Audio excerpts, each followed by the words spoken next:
Paz do Senhor Jesus, meus irmãos. Vamos abrir a Bíblia no Evangelho de Jesus Cristo, segundo escreveu Lucas, capítulo de número 15.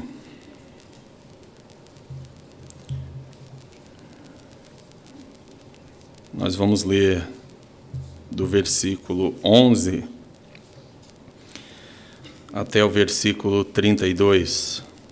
E disse: Um certo homem tinha 2 filhos, e o mais moço deles disse ao pai: Pai, dá-me a parte da fazenda que me pertence. E ele repartiu por eles a fazenda. E poucos dias depois, o filho mais novo, ajuntando tudo, partiu para uma terra longínqua e ali desperdiçou a sua fazenda, vivendo dissolutamente. E havendo ele gastado tudo, houve naquela terra uma grande fome e começou a padecer necessidades. E foi e chegou-se a um dos cidadãos daquela terra, o qual o mandou para os seus campos a apacentar porcos. E desejava encher o seu estômago com as bolotas que os porcos comiam, e ninguém lhe dava nada. E caindo em si, disse: Quantos trabalhadores de meu pai têm abundância de pão, e eu aqui pereço de fome? Levantar-me-ei, e irei ter com meu pai, e dir-lhe-ei: Pai, pequei contra o céu e perante ti. Já não sou digno de ser chamado teu filho. Faze-me como um dos teus trabalhadores. E levantando-se foi para seu pai, e quando ainda estava longe, viu-o seu pai, e se moveu de íntima compaixão, e correndo lançou-se-lhe ao pescoço e o beijou. E o filho lhe disse: Pai, pequei contra o céu e perante ti, e já não sou digno de ser chamado teu filho. Mas o pai disse aos seus servos: Trazei depressa a melhor roupa e vestilho, e ponde-lhe um anel na mão e sandália nos pés, e trazei o bezerro cevado, e matai-o, e comamos e alegremo-nos, porque este meu filho estava morto e reviveu, tinha-se perdido e foi achado. E começaram a alegrar-se. E o seu filho mais velho estava no campo, e quando veio e chegou perto de casa, ouviu a música e as danças. E chamando um dos servos, perguntou-lhe que era aquilo. E ele lhe disse: Veio teu irmão, e teu pai matou o bezerro cevado, porque o recebeu são e salvo. Mas ele se indignou e não queria entrar, e saindo o pai, instava com ele. Mas respondendo ele, disse ao pai: Eis que te sirvo há tantos anos sem nunca transgredir o teu mandamento, e nunca me deste um cabrito para alegrar-me com os meus amigos. Vindo, porém, esse teu filho, que desperdiçou a tua fazenda com as meretrizes, mataste-lhe o bezerro cevado. E ele lhe disse: Filho, tu sempre estás comigo e todas as minhas coisas são tuas. Mas era justo alegrarmos-nos e regozijarmos-nos, porque este teu irmão estava morto e reviveu. Tinha-se perdido e foi achado. Amém. Plano de Deus para os filhos. Muito bem. Na questão do tema, nós temos que esclarecer uma coisa. Quando se trata de plano, se trata de projeto, se trata de perspectiva, se trata de algo que é traçado para que seja obedecido, para que seja atendido, para que seja seguido. E nesse aspecto, o plano de Deus, né, específico, dentro do que nós conhecemos como família, é lógico. Ele é o melhor possível e dentro desse melhor possível nós podemos elencar todas as bênçãos que nós quisermos imaginar. Nós podemos pensar em todas as coisas boas que certamente um pai natural gostaria de oferecer aos seus filhos. Deus, muito mais. Deus sendo justo, sendo bom, sendo criador, muito mais Ele quer abençoar os seus filhos. Então, não há dúvida nesse aspecto. Agora, dentro do que a gente vem assistindo no desenrolar desse ciclo de palestras, me parece também que a questão se refere mais aos papéis de cada membro da família, né? Foi falado aqui acerca dos pais, né? Do papel do homem propriamente dito, né? Foi colocado pais no sentido realmente apenas dos genitores masculinos, né? O papel das mães, e agora cabe falar sobre o papel dos filhos. Só que, como o tema é plano, então a gente tem que pensar em outro aspecto, não em questão de papel, né? Porque o papel a desempenhar é uma coisa e o plano é outra coisa. O plano está dentro de uma outra dimensão, está dentro de uma outra área. E pensando, né, na riqueza da ideia do plano, a gente fica imaginando o que é que Deus tem para cada um de nós individualmente. Esse é um dos grandes desafios da nossa vida enquanto servos de Deus, enquanto servas de Deus, saber qual é o plano específico de Deus na nossa vida. Esse é um grande desafio para nós. Qualquer pessoa sensata que teme a Deus, ela vai tomar decisões e ela quer consultar a Deus e quer uma direção, uma orientação de Deus para poder tomar essa atitude, tomar essa decisão, finalmente decidir-se, porque tem medo, né? Nós temos medo do que pode acontecer se nós sairmos da direção, da orientação de Deus. E então a gente fica buscando e não raras vezes a gente não obtém nenhuma resposta. A gente não tem resposta de espécie alguma a respeito daquilo que nós queremos que Deus nos oriente. Às vezes a gente fica sem respostas e se diz que um dos momentos mais perigosos da nossa vida é justamente quando Deus fica, parece que em silêncio, né, em stand-by. Não diz nada e a gente pode tomar uma atitude, e essa atitude que a gente toma, que pode ser sensata aos nossos olhos, pode não ser a atitude que Ele gostaria que nós tomássemos. E aí, em fazendo dessa forma, a gente pode ter prejuízos. Ou seja, por incrível que pareça, geralmente, via de regra, o plano de Deus está na direção contrária do nosso plano, está na direção oposta das nossas perspectivas, dos nossos pensamentos, das nossas projeções. Portanto, é complicado, às vezes, decidir apenas pela lógica humana, decidir apenas pela lógica religiosa ou qualquer outro tipo de lógica que nós possamos pensar, porque nem sempre Deus vai obedecer essa lógica que nós estamos observando. E aí, sendo assim, nós podemos ter surpresas e surpresas muito desagradáveis tomando essa atitude, tomando esse caminho.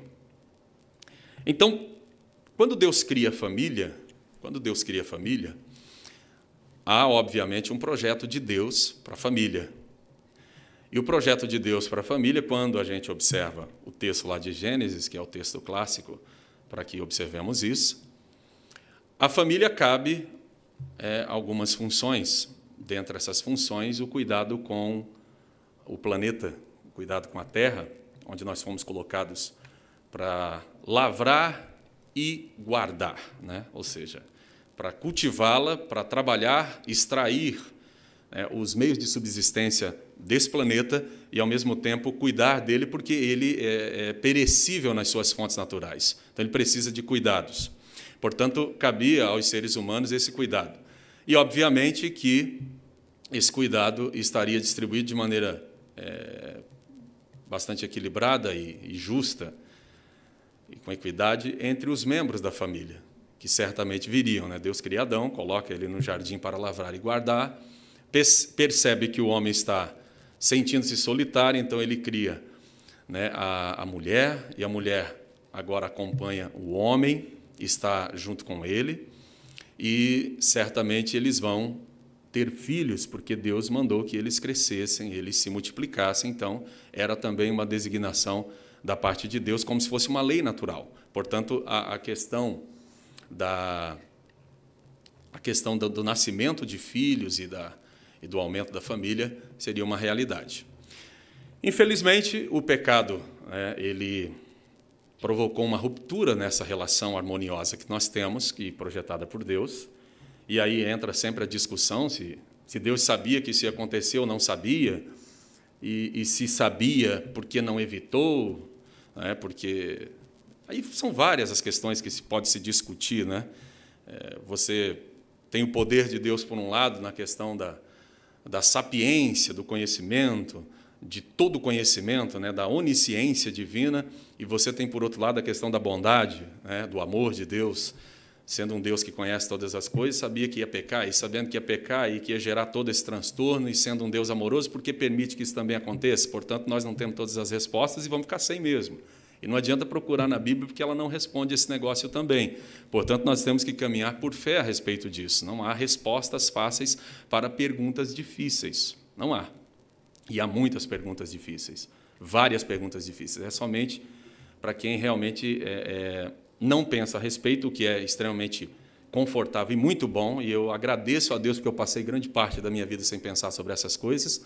Mas para quem entrou uma vez para pensar sobre isso, não tem mais volta, não há retorno, e a gente tem que caminhar por fé, porque essas respostas não estão acessíveis, né? Nem do ponto de vista filosófico, nem do ponto de vista científico, nem do ponto de vista teológico, e piorou do ponto de vista dogmático e doutrinário. Portanto, a gente caminha sem saber qual foi, de fato, o plano projetado por Deus nesse sentido, sem saber por quê. Agora, o C.S. Lewis diz uma coisa interessante, que numa realidade projetada por um Deus amoroso e um Deus bom, ele só poderia criar seres livres, e criando seres livres, há o risco desses seres não me amarem também. Não é? O amor só pode existir onde há liberdade para ele existir, porque se houver coação, não é amor. É uma coação, e, na verdade, se eu não quero que ninguém goste de mim de forma obrigatória, que dirá Deus, né? Que dirá Deus? Se eu já não gosto desse tipo de atitude, se eu já não acho positiva, e imagine Deus, que é infinitamente superior a todos nós e aos nossos sentimentos mais virtuosos. Portanto, se você parar para pensar, plano de Deus para os filhos, né? Especificamente falando, fica extremamente difícil falar sobre isso, porque, especificamente falando, como é que Deus tem um plano para cada pessoa? Cada pessoa está em busca desse norte, cada pessoa está em busca desse porto seguro, desse destino, o que não necessariamente significa um porto seguro segundo os nossos olhos. Muitas vezes os planos de Deus, os projetos de Deus, são extremamente frustrantes para os nossos planos e os nossos projetos. Mas eu fico pensando a respeito dessa questão dos filhos, né? E no Decálogo, lá em Êxodo, capítulo 20, eu quero até dar uma olhadinha com vocês aqui, só para a gente lembrar. O Senhor Deus diz, no versículo 12, honra a teu pai e a tua mãe para que se prolongue os teus dias na terra que o Senhor Deus te dá. Portanto, é mandamento, né, da parte de Deus a obediência dos filhos em relação aos pais. É um papel, né, inexorável da parte de Deus para os filhos. Os filhos devem ser obedientes, mas obedecer em todas as circunstâncias, não é? E aí a gente começa a pensar em variáveis. E existem variáveis. Existem variáveis. Não é? Nem sempre os filhos devem obedecer em todas as circunstâncias. Existem pais que não podem ser obedecidos, porque, se eles forem obedecidos, você vai contrariar, inclusive, a Deus. Porque o pai é mau caráter, porque o pai é perverso, porque o pai não presta, então você precisa não obedecê-lo. Então, existem variáveis para essa regra também. Está se falando de obediência, desde que o pai obedeça os mandamentos que antecederam esse aqui. Certo? Ou seja, desde que os pais reconheçam a Deus como único Deus sobre eles, desde que os pais não tomem o nome de Deus em vão, né? E, inclusive, a tomada do nome de Deus em vão é uma coisa extremamente comum entre quem crê, porque quem não crê não sabe do que está falando. Então, o nome de Deus só pode ser tomado em vão por quem acha que sabe quem é Deus, né? Porque quem acha que serve a Deus, porque quem professa que serve a Deus é que pode usar o nome de Deus em vão. Portanto, como é que se usa o nome de Deus em vão? Todas as vezes que se coloca o nome de Deus em coisas que Deus jamais estaria. E as pessoas fazem isso com bastante frequência. As pessoas fazem isso até em nome de Deus. E teve gente que já tomou puxão de orelha maiúsculo de Deus por causa disso. Teve profeta que já teve o sono perturbado porque disse, não, pode fazer o que está no teu coração, porque Deus é contigo. Depois Deus falou negativo. Quem foi que mandou você falar isso? Você vai voltar lá agora e vai dizer para ele que não vai construir templo coisa nenhuma, não. A mão dele está suja de sangue. Isso é comigo. E outra coisa, fala para ele que o céu dos céus não pode me conter. E quem é ele para dizer que vai construir uma casa para eu morar? Portanto, diz para ele que está errado. Então, você blefou como profeta e ele está errado por querer fazer o que eu não mandei ele fazer. Então, portanto, não adianta. A questão toda, falar o nome de Deus é muito fácil. Honrar o nome de Deus é coisa difícil. E honrar o nome de Deus, inclusive, contra a gente, porque tem gente que gosta de honrar o nome de Deus contra os outros, né, às vezes, mas contra si mesmo não honra. Mas a gente, inclusive, né, inclusive quando a gente entende que foi repreendido por Deus, a gente honra o nome de Deus ao reconhecer isso. A gente honra o nome do Senhor ao reconhecer isso. Então, na verdade, se o pai lembra do dia de sábado, né, para o santificar, ou seja, ele consagra um dia dentro dessa perspectiva do decálogo, então Deus está mostrando para os judeus, para os israelitas, para os hebreus, qual é o perfil de ser humano que ele quer dentro dessa separação que ele fez de um povo para representá-lo. E, portanto, é aí que chega, né, no mandamento de honrar o pai e mãe. Ou seja, então nós temos um perfil de um pai ideal, e aí sim, uma postura de filho que deve ser condizente com essa. Por exemplo, quando Jonatas avisava Davi acerca das tramóias, né, e das ciladas de Saul em relação a Davi, Jonatas estava fazendo o quê, na verdade? Ele estava desobedecendo o pai dele. Ele estava, na verdade, até traindo o pai dele. Só que ele estava traindo o pai dele porque o pai dele merecia ser traído. Porque o pai dele era covarde e o pai dele era um perseguidor implacável. Então, para toda regra, há exceções, não é exceção? Exceções. Várias exceções. Portanto, o que eu quero dizer com tudo isso? Né? Pode estar olhando para mim meio assustado. Ele ficou 5 meses sem pregar e, quando ele vem, em vez dele caprichar, ele faz isso de novo. Vai ficar mais 5, né? Fica tranquilo, meu irmão. Fica sossegado. Eu tenho a minha consciência muito tranquila a respeito do que estou dizendo. Não é no sentido de ser absoluto, não. Pelo contrário, eu sou extremamente repreensível. Mas é no sentido de ser consciente e sincero comigo mesmo. É tudo que eu gosto, é de ser sincero comigo mesmo. Porque eu não suporto é olhar para mim mesmo e dizer, eu falei por conveniência, eu falei para agradar, eu falei por pragmatismo.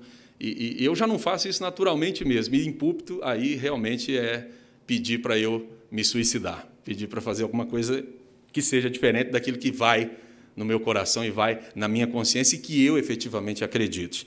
Então, o que eu estou dizendo aqui é o seguinte: não existe fórmula mágica, não existe receita de bolo para a criação de ser humano nenhum, nem de filhos. Você pode dizer, mas ele não é um pai de uma numerosa família, só tem uma filha. Sim, eu só tenho uma filha. Deus me concedeu a graça de ser pai de uma linda jovem, tem 20 anos, e eu fui pai com 21 anos. E hoje eu olho assim e falo, meu Deus, eu era criança, como é que podia ser pai? Né? Hoje eu olho para ela com 20 anos e vejo ela como criança. Ela não é, efetivamente, mas eu penso que sim. Como é que eu fui pai com 21 anos? Fico pensando acerca disso. E não é uma responsabilidade fácil. Se hoje eu fosse pai novamente, eu teria outras atitudes em relação a um filho ou uma filha. Faria outra coisa completamente diferente. Por que eu faria diferente? Porque a escola que eu tive nesses 20 anos me ensinou muitas coisas. Onde eu errei, onde eu deveria melhorar, onde eu deveria caprichar. Só que entra uma outra coisa. O outro filho, nada garante que ele teria um temperamento, uma personalidade igual a da Séfora. Ele poderia ser completamente diferente e eu não poderia agir da forma como eu idealizei que eu agiria, porque ele faria com que eu agisse completamente diferente, porque as ações dele não são controladas por mim. Ele é um ser livre. Então não existe receita de bolo, não existe fórmula mágica, isso tudo é brincadeira. Isso tudo é brincadeira de mau gosto, sobretudo quando se usa a Bíblia Sagrada para você fazê-la, porque não existe essa fórmula mágica. Cada ser humano é individual no seu temperamento, na sua personalidade, na sua forma de ser, na sua maneira de reagir, e essas reações vão fazer com que eu tenha contornos diferentes nas minhas atitudes. Portanto, o que é regra? Regra é amar. Essa é a regra. A regra é amar.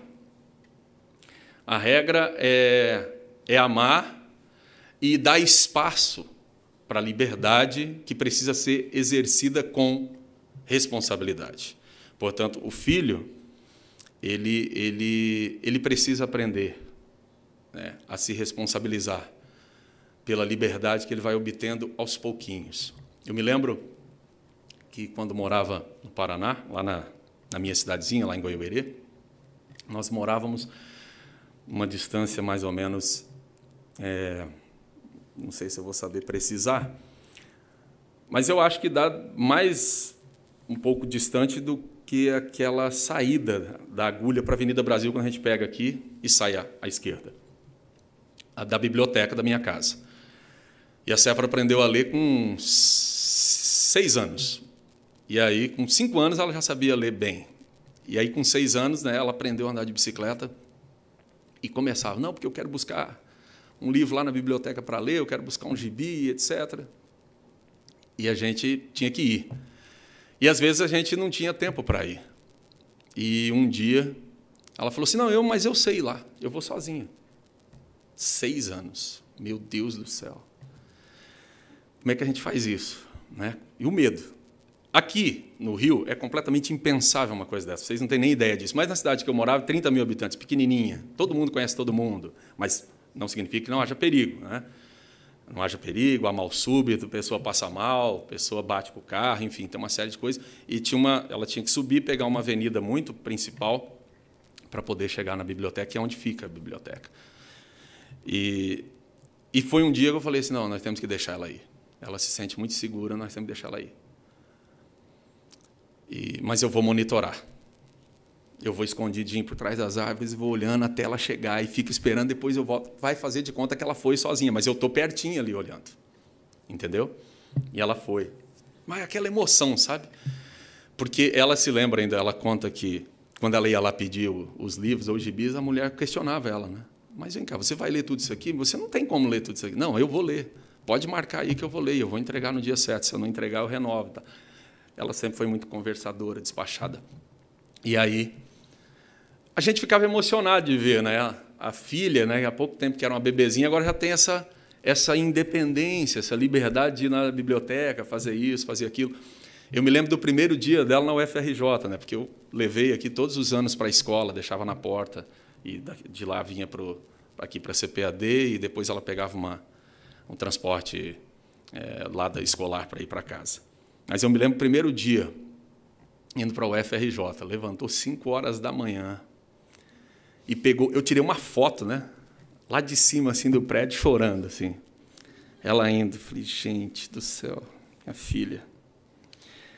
17 anos já, passado muito tempo depois daquela experiência da biblioteca. Então, eu penso que esse exercício ele precisa ser feito, né? Ele precisa ser concedido para que os nossos filhos criem raízes, criem possibilidades de ir adensando esse processo de liberdade e de autonomia. Mas o que eu poderia dizer acerca do plano de Deus para minha filha? Não está no meu poder.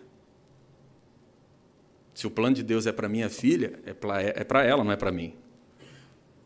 Não é para mim esse plano, é para ela. Portanto, eu não posso definir o que ela deve ser, o que ela deve deixar de ser. Uma outra coisa que a gente precisa considerar, né, nessa questão de honrar pai e mãe, né? Por exemplo, a gente percebe que nós temos uma formação familiar que ela nem sempre obedece a essa regra do pai e mãe. Você vai ver, né, no Antigo Testamento, situações em que Esther, por exemplo, é criada por Mordecai, não é isso? Ou Mardoqueu. É tio. É primo? É primo ou é tio? Sempre tem uma dúvida. É primo? Então, o primo ali faz o papel de pai. Então, muito mais importante do que a questão de consanguinidade é a questão da parentalidade. É a questão de quem cuida, de quem dá carinho, de quem oferece esse papel. Quem nunca, né, tem aí vários que foram criados pelas avós. Pessoas que foram criadas pelas avós. É a mãe. Tem que honrar essa mãe, tem que obedecer essa mãe. Não é? Então, a questão da honra é a honra a quem cuida. Esse tipo de atualização a gente precisa fazer quando lê a Bíblia. A gente tem que fazer essas atualizações quando a gente lê a Bíblia, porque senão a gente fica dentro de uma visão idealizada que não corresponde à realidade. Então, tem primo cuidando de prima, no caso aqui, e cuidou muito bem, porque a gente viu que a moça realmente soube se comportar diante do rei, soube fazer as coisas, soube pensar de forma coletiva, não simplesmente individual. Então, a gente percebe essa educação e a gente percebe essas variáveis que precisam ser observadas. Se você vai, por exemplo, para o capítulo 49 de Gênesis, só para você ver uma coisa aqui, só para você ter uma ideia. Quando Jacó percebe, né, se aproximando o tempo de sua partida, de sua morte, ele vai abençoar os seus filhos. Vai abençoar os seus filhos. E quando ele chama os seus filhos, você vê, né, que ele vai falar do que, segundo ele, vai acontecer nos derradeiros dias desses filhos. E aí nós precisamos entender o papel do pai nesse período patriarcal do Antigo Testamento, que é completamente distinto de hoje, né? Completamente distinto da nossa realidade, completamente distinto da nossa forma de organização. E aí ele começa falando, né, no versículo 3, Rúben, tu és meu primogênito, minha força e o princípio de meu vigor, o mais excelente em alteza e o mais excelente em poder. Inconstante como a água, não serás o mais excelente, porquanto subiste ao leito de teu pai. Então o contaminaste, subiste à minha cama. Quer dizer, reconhece tudo, mas, ao mesmo tempo, traz uma palavra de reprovação para esse filho por conta dos episódios que eles tiveram, que são episódios nada dignos de serem publicados para menores de 18 anos, inclusive de fé. Então, o que acontece? Não dá para você pensar numa linearidade, numa receita de bolo, entendeu? Quem tem mais de um filho aqui sabe disso, são diferentes os filhos. Quem tem 3, quem tem 4, quem tem 5. E dentro daquele ditado, né, daquele filósofo pré-socrático, o Heráclito de Samos, ele dizia que nenhum homem entra no mesmo rio 2 vezes, porque as águas do rio não são as mesmas e o homem que entra também não é o mesmo. Então, se eu fosse pai hoje, eu seria extremamente diferente, porque eu não sou mais o César de 21 anos de idade. Se eu pudesse ser, né? Sobretudo no vigor, na saúde, na força, na garra, enfim, na coragem que tinha. Meio inconsequente, óbvio, porque eu não tenho ideia de tudo que pode estar acontecendo. Mas essa cabeça naquele corpo seria uma coisa ideal. Não tem possibilidade de voltar. E se eu fosse, né, ser pai hoje, eu iria agir diferente. Só que nada garante que, agindo diferente, eu agiria certo em relação a outra pessoa que seria meu filho ou minha filha, porque ela não seria igual a Séfora, seria diferente. Portanto, pensando nisso, eu não vejo outra coisa a dizer para vocês acerca do plano de Deus para os filhos, a não ser que estes, dentro daquilo que é normal, dentro daquilo que é lógico, dentro daquilo que é correto, dentro daquilo que é plausível, devem sim obedecer e honrar aos seus pais, sem dúvida nenhuma. Mas dentro daquilo que for complexo, complicado e desonroso, não deve fazê-lo, né? O Senhor Jesus falou sobre isso, que quem quisesse segui-lo precisava deixar pai e mãe. E por que ele diz isso?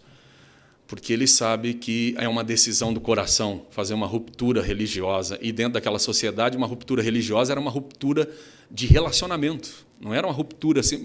Hoje não, a gente tem possibilidade, né, de viver várias realidades, várias frentes. Você convive com pessoas extremamente diferentes de você, você se relaciona com pessoas que pensam completamente diferente de você, há toda uma diversidade nessa convivência. Mas naquele momento histórico, é completamente diferente. Inclusive, o pai decide pela religião da casa.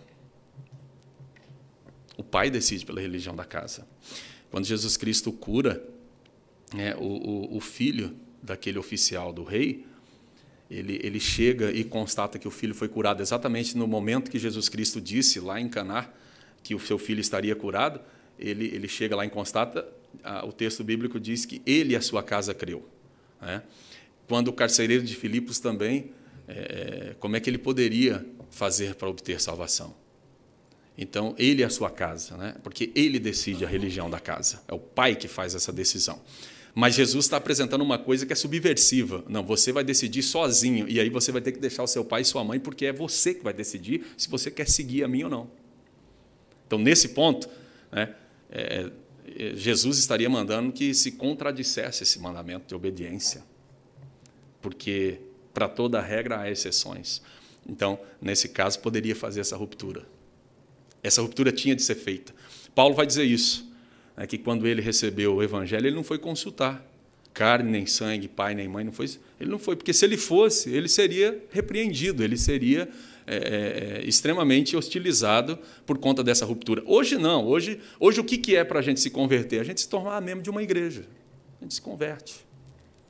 Para de beber, para de fumar, se torna abstêmio, né, uma série de coisas, isso é ser crente. Mas, naquele momento, é uma coisa muito mais profunda. A questão vai muito mais longe do que isso. Então, é difícil. Conversão não é mudar de igreja, não é mudar de denominação. Enfim, envolve uma coisa muito mais radical, né, do que isso aí.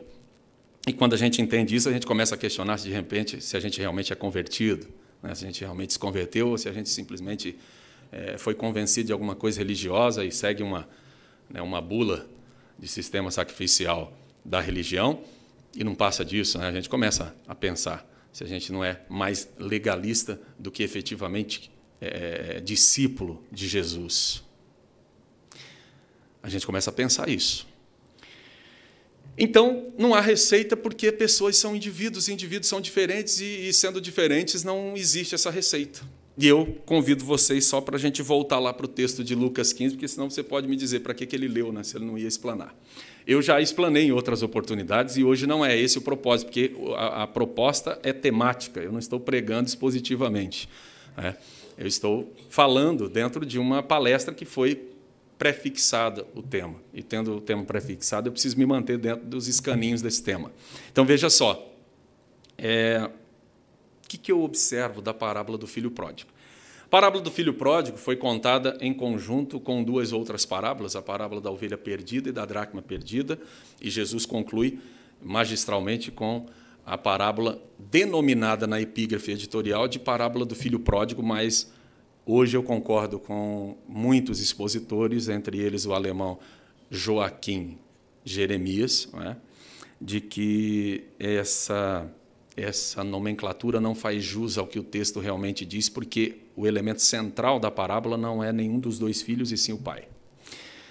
E é a atitude do pai para com os filhos. Não é o meu caso hoje, que eu já preguei isso, então não vou, obviamente, fazer um remake aqui. É só para falar para vocês sobre esse fato, pontuando que o texto bíblico não tem esse propósito. É só para destacar que Jesus conta essas três parábolas porque ele estava sendo acusado por comer com publicanos e pecadores.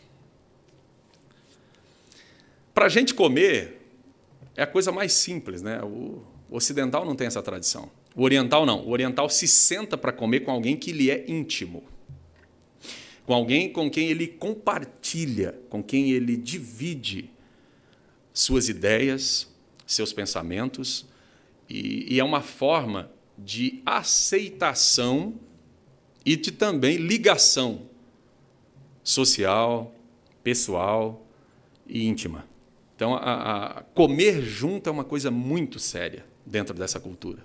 Então, quando Jesus comia com publicanos e pecadores, para eles era um sacrilégio, era um desaforo, era um absurdo, porque um homem que se dizia, no mínimo, profeta, não podia comer com essa gente, não podia sentar com publicanos, né, os cobradores de impostos judeus que trabalhavam para o Império Romano, portanto, vistos como traidores da nação, e geralmente sendo cobradores de impostos, eles tinham o caráter bastante questionável, porque lida com dinheiro, né? Com recolhimento de tributos, e onde se pode pagar tributos, há possibilidade, como a gente sabe nesse Brasil de Deus, de corrupção, né? Corrupção. Se você tem que pagar 100 mil para o governo, e se você pode pagar 20 mil para o camarada que vem cobrar a taxa, você paga 20 mil e fica com 80 para você. Então, assim, o publicano ele é muito mal visto, porque é entendido que ele vai extorquir, que ele vai ser corrompido, vai corromper, enfim. Então, ele é muito mal visto. Pecadores, né? Porque o publicano parece ter uma categoria a mais de pecador, né? Então, eles colocam publicanos e pecadores, separa, né? Ou seja, o publicano é pior do que o pecador ainda merece um lugar aqui, agora o publicano é um outro, ou seja, o nome dele é, na verdade, uma palavra de baixo escalão, né? Publicano, é como samaritano. Dizer que alguém era samaritano, era como dizer no passado que alguém vivia como um coríntio, né? Viver como um coríntio era dizer que o camarada era prostituído, era, enfim, não prestava. Portanto, existem, né, essas coisas do nome já ser, na verdade, uma expressão desonrosa. E Jesus, porque comia com eles, era mal visto. Como é que esse homem come com esse tipo de gente? Então, os escribas e fariseus começaram a falar mal de Jesus, a acusar Jesus. E aí Jesus conta essas 3 parábolas para mostrar que a missão, né, de Deus é resgatar quem está perdido. Portanto, essa é a mensagem da parábola, que não é o que eu vou falar aqui, porque eu tomei o texto apenas para exemplificar a questão do plano de Deus para os filhos, né, com o qual agora eu fecho essa reflexão. Né? Não é uma mensagem, é uma reflexão. Veja bem, o homem tem 2 filhos. Parece que esse pai não é um pai ruim. Parece que é um homem responsável, parece que é um homem trabalhador, parece que é um homem que tem uma responsabilidade e que cria os filhos de maneira muito sincera, muito carinhosa. E, geralmente, a gente sabe disso, tem dois aspectos de muito favorecimento dentro da família, né? Que é o primeiro filho e é o último. Quem nasce no meio geralmente fica no limbo, né? Fica meio no limbo aí desse negócio. Eu sou filho do meio, então eu sei disso. E aí você pode dizer, ele está traumatizado ainda. Claro que estou. Eu também tenho trauma, lógico que eu tenho. Entendeu? Lógico que eu tenho. Eu sei o que eu escutei durante a minha vida toda, entendeu? Sobre isso, porque você é filho do meio. Entendeu? Tudo que era ruim cabia para mim. Entendeu? A arte não foi feita pelo filho mais velho. E se foi feita pelo filho menor, você, que era um pouquinho mais velho, tinha que ser responsável. Vocês estão me entendendo ou não? Então, quem apanhava mais, quem sofria mais, quem era mais perseguido, é sempre o do meio. Então, eu sou filho do meio, eu sei disso. É complicado, é muito complicado ser filho do meio. No caso desse pai, ele tinha 2 só. Então, nesse caso, a coisa recai mesmo no mais novo. O mais novo fica com... Porque o mais novo desfruta de toda a experiência do pai durante a sua paternidade com o mais velho. Então, o mais novo desfruta de tudo isso. O pai agora sabe que esse, né, como diz, é a raspa da panela, é a rapa do tacho, e aquele negócio todo. Então, tem todo aquele cuidado, aquela sensibilidade. E o mais novo, vendo que ele tinha essa abertura com o pai, ele então vai pedir, né, ele vai pedir a sua herança. E isso, inclusive, né, a gente não tem tempo para analisar hoje, mas se você vai lá em Deuteronômio, capítulo 21, por aí, a gente vê regras para isso. Você podia fazer isso. Você podia pedir a parte da sua herança em vida. Só que isso prejudicava quem ficava, na verdade.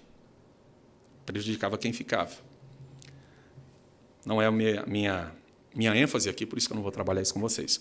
Mas, assim, era possível e o pai, ele faz. Então, esse filho, na verdade, esses autores dizem que, por ele ter essa atitude, o nome, né, melhor para essa parábola não é filho pródigo, e sim filho perdido. O filho perdido. E ele parte para uma terra distante, e ele vai lá para essa terra distante, e ele não tem planejamento, ele não tem experiência, ele não tem conhecimento, né, econômico, ele gasta tudo. Ele dissolve tudo aquilo que ele ganhou. E veio uma crise naquela área, e tendo vindo a crise naquela área, ele tem de trabalhar. E tendo de trabalhar, ele vai para um trabalho extremamente desonroso para o judeu, que é cuidar de porcos. Imagine, A carne é imunda para se consumir, para se ingerir. Agora ele vai cuidar de um rebanho de porcos. Então, é extremamente danoso para a imagem de um judeu esse tipo de coisa. Muito difícil. E ele vai ter de cuidar. E ali ele deseja, a fome é tão intensa, e a falta de condição, e a falta de salubridade, e a falta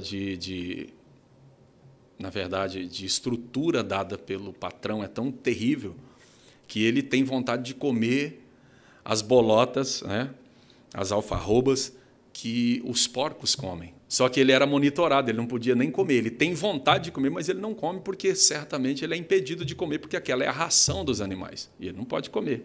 Portanto, ali ele está numa situação muito difícil. Mas um dia ele caiu em si. Caiu em si e resolve voltar para casa, porque ele imagina o seguinte: na casa do meu pai, os trabalhadores, os empregados, eles têm abundância de comida, eles comem bem, eles se alimentam bem, eles são bem tratados, são tratados com dignidade, são tratados com educação, são tratados com humanidade. Eu vou me levantar, eu não preciso requerer a minha posição de filho, eu posso me contentar com a posição de empregado. Eu vou lá, me candidato, vou trabalhar para o meu pai como um empregado dele, pelo menos eu vou ter comida para comer, vou ter roupa para vestir, vou ter uma dignidade. E aí ele toma a decisão de se levantar e voltar. É emocionante esse texto, porque o pai estava olhando. A impressão que a gente tem nessa imagem é que o pai está na varanda esperando o filho todo dia, porque o pai vê quando o filho vem na linha do horizonte para cá. E o pai faz uma coisa que é só dos lábios de Jesus que podia ver esse tipo de história, porque é extremamente uma quebra de paradigma. Um homem idoso correr.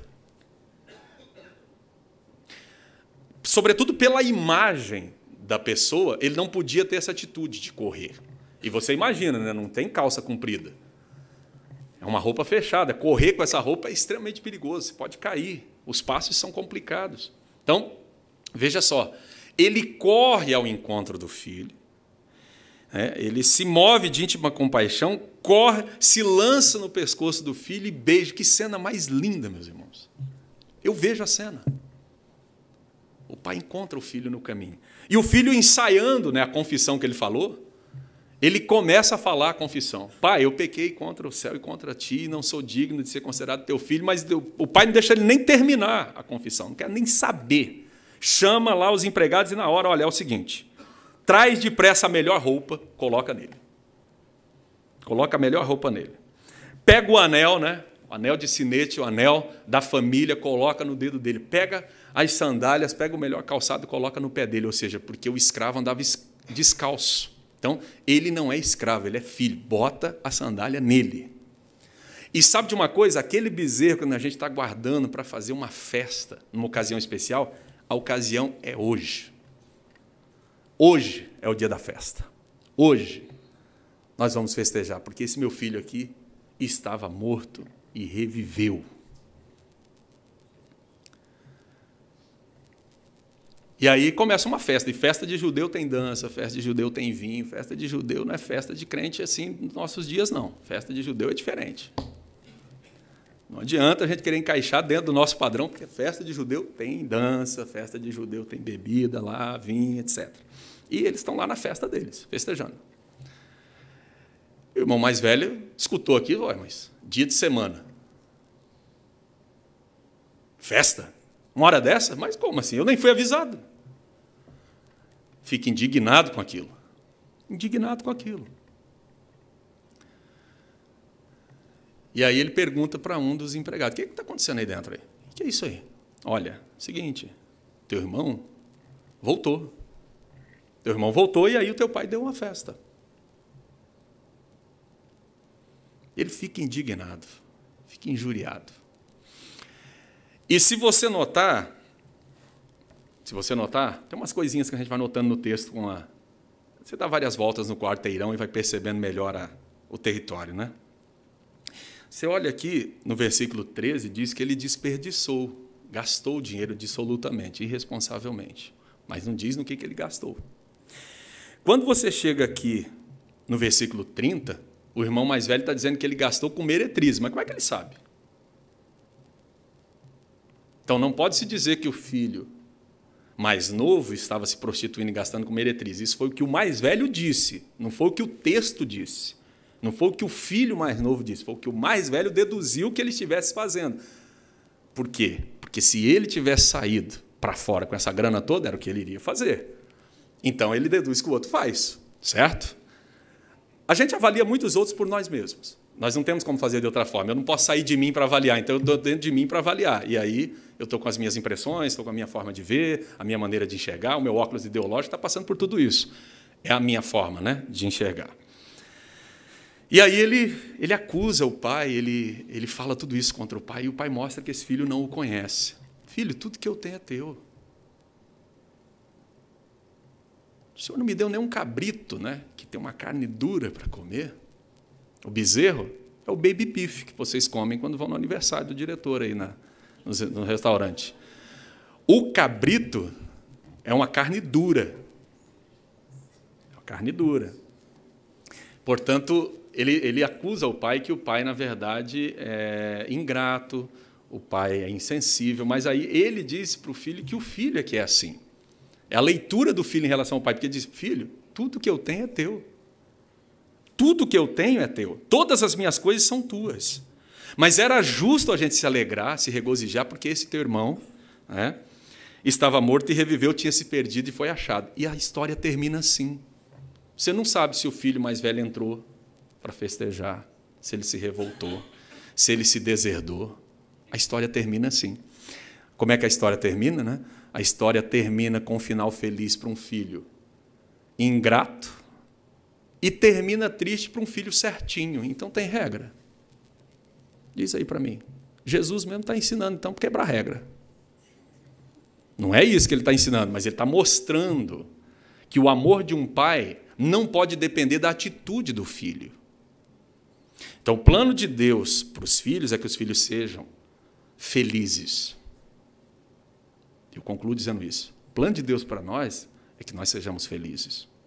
Agora, nós somos responsáveis pelas atitudes que tomamos, pelas ações, temos consequências. Então, o filho mais novo passou um período muito difícil lá na terra estrangeira porque ele fez uma decisão. E essa decisão lhe custou algumas coisas. Então, as nossas decisões nos custam também. Agora, o amor do pai não é alterado pelas minhas ações nem pelas suas. É isso que Jesus está mostrando. O amor do pai está acima das nossas atitudes. O amor do pai era igual, tanto para o filho mais velho quanto para o filho mais novo, tanto para o que saiu quanto para o que ficou, tanto para o obediente quanto para o desobediente. Que o amor do pai não pode ser alterado pela atitude do filho, que o pai está numa outra posição. Disso aqui você já deduz o tanto de coisa equivocada que a gente aprende. Faça tudo certo que vai dar certo. Faça coisa errada, dá errado. Claro que tem muito mais probabilidade de fazendo coisa errada, dar tudo errado. Mas tem muita gente fazendo a coisa certa e a coisa deu errado. Não existe essa relação de causa e efeito. A realidade é muito mais plural, é muito mais complexa do que isso. Não existe. Isso não significa que nós não devamos ser obedientes, ter atitudes sensatas, ser responsáveis, tementes a Deus. Não tem nada com isso. Nós devemos ser obedientes, sensatos, responsáveis, cuidadosos. Mas não podemos pensar que isso é garantia de que tudo vai dar certo na nossa vida, que nós não vamos sofrer nada, e que, por isso, nós seremos poupados das vicissitudes e das intempéries da vida. Não vamos ser. Lê do engano. Pelo contrário, nós podemos ser ainda mais provados, porque vamos demonstrar que, talvez, fazendo tudo certo, a motivação seja para que nada dê errado. Não porque o certo é o certo. Tem muita gente que faz o certo para poder justificar que só tenha coisas boas para si. Não, o certo tem que ser feito porque isso é o certo de se fazer. A justiça tem que ser feita porque é a justiça que tem que ser feita. As atitudes corretas é porque a atitude correta. Não existe causa e efeito. Não existe. Dentro da realidade humana, não. É muito complexa, muito plural. Eu não sei qual é o plano de Deus para a sua vida especificamente. Uma coisa eu tenho certeza. Sendo Deus bom, sendo Deus justo, Deus quer que todos nós sejamos felizes. Isso não significa que nós não tenhamos tristezas. Isso não significa que nós não tenhamos problemas. Isso não significa que nós não tenhamos dificuldades. Nós vamos ter todas essas coisas. Mas Deus quer que nós sejamos felizes. Deus quer ver, como na parábola aqui do filho perdido, O filho que ficou, o filho que serviu, o filho que fazia tudo certinho, que nunca transgrediu nenhum dos mandamentos do pai, era infeliz, era oportunista. Então, o pai descobre naquele dia que esse filho, na verdade, faz tudo isso para depois ter algum benefício. Não, ele quer que ele seja feliz fazendo tudo certo. Que ele seja feliz vivendo aquela realidade. Porque o outro foi ser feliz vivendo a realidade dele. Ele foi feliz pelo tempo que ele pôde ser dentro daquilo que ele fez e sofreu as consequências e volta para desfrutar do convívio do pai que quer ambos os filhos felizes. Não tem diferença de criação, não tem diferença de amor, não tem diferença de cuidados. Tem um pai amoroso, tem um pai do coração muito grande que quer tudo de bom para os filhos. Pelo menos é isso que Jesus Cristo deixa transparecer nessa parábola. Então eu diria para você o seguinte: o plano de Deus para os nossos filhos é o plano de felicidade, é o plano de vencer, é o plano de triunfar. Ainda que no meio desse caminho haja problemas, dificuldades, lutas, provações. Mas é isso que Deus quer para nós. Deus quer isso não só para os nossos filhos, Deus quer isso para nós, para todos os seres humanos. Deus é amoroso, Deus é bondoso, Deus é santo. E por ser tudo isso, Ele sabe que nós somos ruins, que nós somos falíveis, que nós somos pecadores e que nós não temos condição de, somente por nós mesmos, fazermos aquilo que devemos fazer. Nós precisamos do Espírito Santo de Deus. Nós podemos seguir uma agenda religiosa, nós podemos seguir uma bula de sistema religioso, mas, de fato, renunciar a si mesmo, negar-se a si mesmo, tomar a cruz e seguir, depende de uma atitude, depende de uma decisão, e para isso nós precisamos do Espírito Santo de Deus para estar com a gente. O plano de Deus para os filhos é o melhor. Será que nós podemos ser pais que estão preparados para dar o melhor para os nossos filhos? O melhor que nós pudermos dar. Não é o melhor estipulado pela mídia, não é o melhor estipulado pelo sistema capitalista, não é o melhor estipulado por nada disso. É o melhor que eu e você pudermos dar. E isso geralmente se refere a questões ligadas ao amor, ao afeto, ao cuidado, à atenção. E não meramente a questões materiais. Porque a gente pensa, né, que o filho ou a filha muitas vezes quer o calçado novo, a roupa nova, a faculdade paga, isso e aquilo, e tudo isso faz parte. Mas muito mais do que isso, o nosso filho quer o nosso abraço, nosso filho quer a nossa atenção, nosso filho quer o nosso carinho, nosso filho quer o nosso ombro e o nosso filho quer a nossa compreensão. Quando eles erram, quando eles pecam, quando eles transgridem, quando eles falham. Onde é que o amor se mostra maior? É quando há tudo isso. Quando está tudo certinho, é recompensa. Quando há tudo isso, aí é bondade, aí é amor. Deus abençoe, em nome de Jesus.